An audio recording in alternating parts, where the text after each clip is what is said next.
আমি from group 3। আমাদের গতকালকে যে আমরা 3 জন পারফর্ম করেছিল তাদের পারফরমেন্স ছিল 70%, 35% এবং আরেকজনের ছিল হচ্ছে 70, যেটাকে আজকে আমরা কাইজেন ইমপ্লিমেন্টেশনের মাধ্যমে একজনের হচ্ছে 100, একজনের 85 এবং একজনের 90-তে আমরা নিয়ে আসতে পারছি। আমরা বেসিক্যালি গতকালকে হচ্ছে ট্রি ডায়াগ্রামটা মিস করে গিয়েছিলাম, ট্রি ডায়াগ্রাম এবং ম্যাট্রিক্স। আজকে হচ্ছে আমরা টোটাল গতকালকে যে ফল্টগুলো ছিল সেগুলোর জন্য হচ্ছে সেই প্রবলেমগুলো বের করে সেটার এগেনস্টে কাউন্টার মেজার করেছি এবং সেটার এগেনস্টে ম্যাট্রিক্স ডায়াগ্রামটা আমরা বের করেছি। এখান থেকে বেসিক যে আমাদের প্রবলেমের এগেনস্টে কাউন্টার মেজারকে আমরা যখন ম্যাট্রিক্স ডায়াগ্রামে কনভার্ট করলাম তখন আমাদের এখানে হচ্ছে বেসিক 3টা পয়েন্ট উঠে আসছে।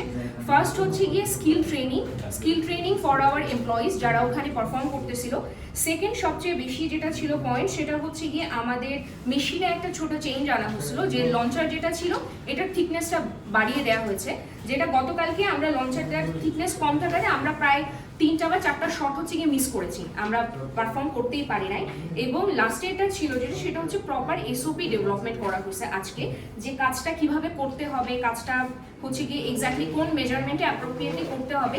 সো সেই এসওপিটা আমরা মেশিনের পাশেও হচ্ছে গিয়ে ইমপ্লিমেন্ট করেছি এবং যতগুলো স্কেলিং ছিল এগুলোকে আমরা ভেরি ভিজিবল করে এনেছি, যাতে করে যারা অপারেটর ওখানে হচ্ছে গিয়ে খেলবেন বা কাজ করবেন তাদের জন্য টার্গেটটা খুব ভিজিবল থাকে, মানে তার জন্য অপারেশনটা যত মিনিমাইজ করে আনা যায়। সেটার কারণে কালকের কাইজেন ইমপ্লিমেন্টেশনের কারণে আরেকটা জিনিস ছিল, সেটা হচ্ছে কি আমরা কালকে 3 জন খেলেছি, আমরা 3 জনের স্কিলের একটা ডায়াগনোসিস করেছি যে কে কিভাবে পারফর্ম করতে পেরেছে। সেখান থেকে দেখা গেছে আমাদের যিনি সবচেয়ে ভালো পারফরম্যান্স ছিল রোকন ভাই। আজকে আমরা যেটা করেছি, যখন বাকিরা পারফর্ম করেছিলেন তখন আমরা ওনাকে ইনস্ট্রাক্টর হিসেবে বা কাইন্ড অফ গাইডেন্সের জন্য আমরা ওনাকে ওখানে রেখেছিলাম, যে তারা যখন পারফর্ম করছিল উনি তখন ইনস্ট্রাকশন দিচ্ছিলেন যে আচ্ছা এটা এভাবে করলে ভালো হবে, এটা এভাবে করলে ভালো হবে, যাতে আমাদের যাদের স্কিল লেভেল কম ছিল তারাও হচ্ছে গিয়ে প্রপার স্কিল লেভেলে পারফর্ম করতে পারে। তো সেটার কারণে আজকে আমাদের যে পারফরমেন্স, গতকালকে টোটাল গ্রুপের পারফরমেন্স ছিল 58.3%, আজকে সেটা অনেকটা উন্নত হয়ে 91.67%-এ হচ্ছে গিয়ে আমরা আনতে পেরেছি। দেন আজকে আমরা যখন দ্বিতীয়বার পারফর্ম করেছি সেখানে আমরা পারফরমেন্সের একটা হিস্টোগ্রাম তৈরি করেছি এবং এখানে হচ্ছে কন্ট্রোল চার্টটা তৈরি করেছি, যেখানে দেখা যাচ্ছে কালকে আমাদের কন্ট্রোল চার্টের ভ্যারিয়েশনটা, যেটা আমাদের লোয়ার লিমিট আর আপার লিমিটের ভ্যারিয়েশনটা অনেক বেশি ছিল, সেটা আজকে সিগনিফিকেন্টলি কমে এসে হচ্ছে গিয়ে অনেক মানে কম লেভেলের অলমোস্ট আপার লিমিট আর লোয়ার লিমিটকে মেনটেন করছে, একটা বা দুটো হচ্ছে গিয়ে পয়েন্ট ছাড়া। সো এখান থেকে দেখা যাচ্ছে যে আমাদের স্কিলটা ইমপ্রুভমেন্ট হয়েছে এবং এসওপির কারণে হচ্ছে আমরা বেশি টার্গেট হিট করতে পারছি। আজকেও যেহেতু কিছু ফেলিওর আমাদের ছিল, আমরা অ্যাগেইন আমাদের যে প্রবলেমগুলো ছিল সেটা নিয়ে হচ্ছে গিয়ে পারেটো অ্যানালাইসিস করেছি এবং পারেটো অ্যানালাইসিসের পরে আমরা ফিশবোন ডায়াগ্রামও করেছি। ফিশবোন ডায়াগ্রাম থেকে এবং পারেটো অ্যানালাইসিস থেকে বেসিক্যালি আমাদের এখানে হচ্ছে 2টা প্রবলেম ফার্দার ডেভেলপমেন্টের জন্য উঠে এসেছে, যেটা হচ্ছে আনইভেন ফোর্স।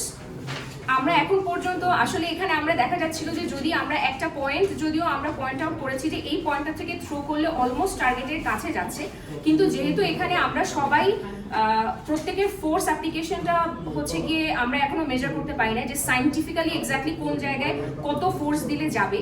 সো ওই কাজটা এখনো আমাদের করতে হবে। আমরা ওয়াই করে ওটাই বের করলাম যে আমাদের আসলে সাইন্টিফিক ওয়েতে আগাইতে হবে যে প্রত্যেক এমপ্লয়ের জন্য ফোর্সের অ্যাপ্লিকেশনটা ডিফারেন্ট হচ্ছে, যে প্রত্যেককে কত ফোর্সে দিতে হবে ওই পোর্শনটা আমাদেরকে আইডেন্টিফাই করতে হবে। এবং আরেকটা নতুন ইনসিডেন্ট আজকে আমরা হচ্ছে গিয়ে আইডেন্টিফাই করতে পেরেছি, সেটা হচ্ছে আমরা পয়েন্টটা যখন প্লেস করছিলাম এটা যদি ইলাস্টিকের কোনো একটা পোর্শনে লেগে যাচ্ছে তখন হচ্ছে ওইটা টার্গেট পর্যন্ত পৌঁছাতে পারছে না। This was a new event for us. So এটা আসলে আমরা গতকালকে এটা ঘটে নাই বা আমরা দেখি নাই, so it's a new event. এটার জন্য আমরা এর পরবর্তী থেকে যাতে এই অ্যাক্সিডেন্টটা আমরা না করি এই অ্যাওয়ারনেসটা বিল্ড আপ করতে হবে এবং এটার ইম্প্যাক্টেড ডাটাগুলো প্রপারলি সাইন্টিফিক ওয়েতে হচ্ছে গিয়ে পুট করে যাতে ইনসিডেন্টটা ভবিষ্যতে না ঘটে সেটার কাউন্টার মেজার্স আজকে আমরা নিব। Thank you.